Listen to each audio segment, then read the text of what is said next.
Let's find 3 over 4 kg in grams. From the SI unit table for mass, 1 kg is equal to 1000 grams.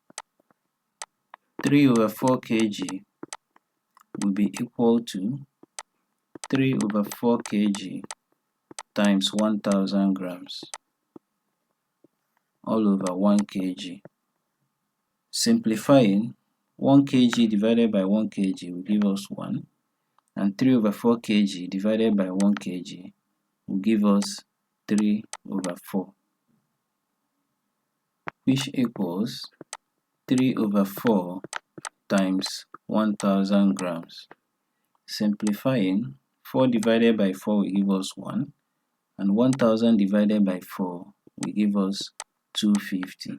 3 times 250 grams will be equal to 750 grams. Therefore, 750 grams is 3 over 4 kg in grams.